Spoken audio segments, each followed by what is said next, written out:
पहुँचे और वाइट ने वहाँ एक कर्मचारी से पूछा कि ये कौन सी जगह है, ये हम कहाँ आ गए। तब उसने उनको उत्तर दिया कि ये पुराना गलगत्ता पहाड़ की साइट है। अचानक किसी दिशा पर रॉन वाइट ने अपना हाथ बढ़ाकर कहा कि ये वही स्थान है जहाँ पर यीशु मसीह को क्रूस पर चढ़ाया गया था, और वो अपने साथियों को साथ लेकर उस साइट पर आ गए।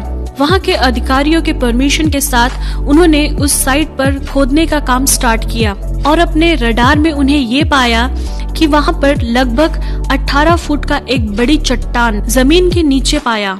वे जब खोदते गए तो उनको एक गुफा जैसा कुछ दिखाई दिया और वहाँ के कर्मचारी जो वहाँ खोदने का काम करते थे वे उस गुफा के अंदर गए और वे डर के मारे वहाँ से भागने लगे, क्योंकि उन्होंने वहाँ जो देखा वो नजारा बहुत गंभीर था।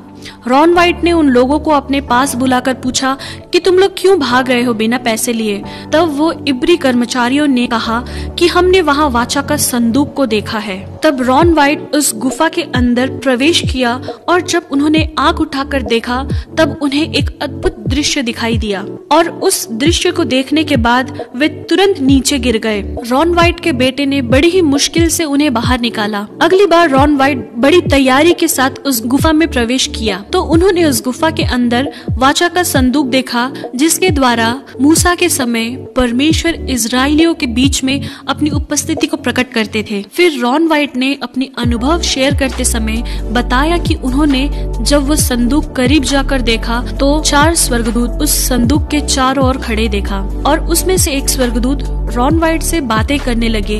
हम 4 मूसा के समय से लेकर अब तक वाचा के संदूक की रखवाली कर रहे हैं।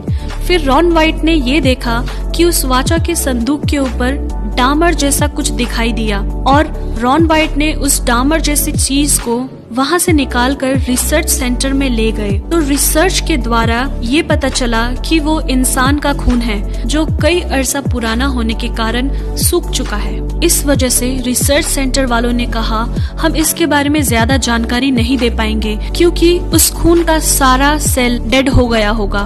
मगर रॉन वाइट जो पहले मेल नर्स भी रह चुके हैं उन लोगों से रिक्वेस्ट किया कि आप लोग कृपया इस ब्लड का डीएनए पता करने की कोशिश करिए। उनकी बात मानकर उस रिसर्च सेंटर वालों ने ब्लड को 24 आवर तक सॉल्यूशन में रखा और 24 घंटे के बाद उन्होंने उस ब्लड को टेस्ट के लिए डाल दिया। जब उन्होंने उस ब्लड की जांच की तो उन्हें एक आश्चर्यजनक बात पता चली और उन्होंने रॉन वाइट को बुलाकर बताया कि ये ब्लड सेल अभी तक मरा नहीं, ये ब्लड अभी भी जिंदा है। और उन्होंने उसका डीएनए के लिए खोज किया तो वे ये बात देखकर हैरान हो गए जैसे कि एक नॉर्मल मनुष्य के डीएनए में 23 पेयर्स ऑफ क्रोमोसोम होते हैं, जिनमें से 23 माता के होते हैं और 23 पिता के, मगर उस ब्लड में सिर्फ 23 ही क्रोमोसोम दिखाई दिए, जिससे रॉन वाइट को ये पता चला कि ये यीशु मसीह का खून है जो पुरुष से नहीं मगर पवित्र आत्मा से जो मरियम के कोख में पैदा हुआ। और उन्हें इस बात की पक्कीकरण करने के लिए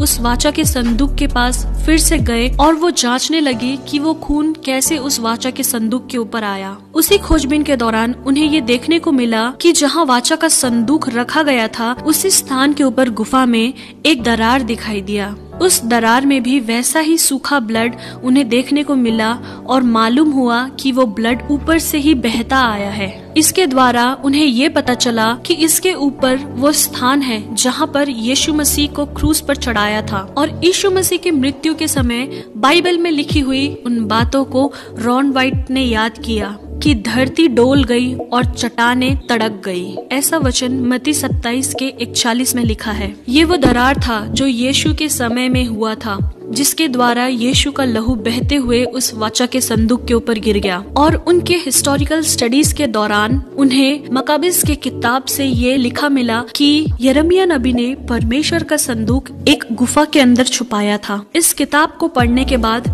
रॉन वाइट ने ये जाना कि ये पिता परमेश्वर की योजना हो सकती है कि यिर्मयाह नबी के द्वारा उस वाचा के संदूक को उसी गुफा में छुपाया हो जिस गुफा के ऊपर प्रभु यीशु मसीह को क्रूसीफाई किया था। वो यीशु मसीह का क्रूसीफाई का साइट था और जहाँ से प्रभु यीशु मसीह का खून बहकर उस वाचा के संदूक के ऊपर पड़ा। शायद ये पिता परमेश्वर की मर्जी थी अपने पुत्र का लहू उस वाचा के संदूक के ऊपर पड़े, जिस वाचा के संदूक के ऊपर पुराने नियम से हम जानते हैं कि महायाजक लोग जानवरों का खून लेकर वहाँ बलि चढ़ाते थे लोगों के पाप का क्षमा के लिए। मगर अपने पुत्र के एकमात्र बलि के द्वारा पिता परमेश्वर ने उस बहुमूल्य लहू को वाचा के संदूक के ऊपर छिड़काया, जिससे सारी मानव जाति के पापों की क्षमा का सबूत हमें मिलता है।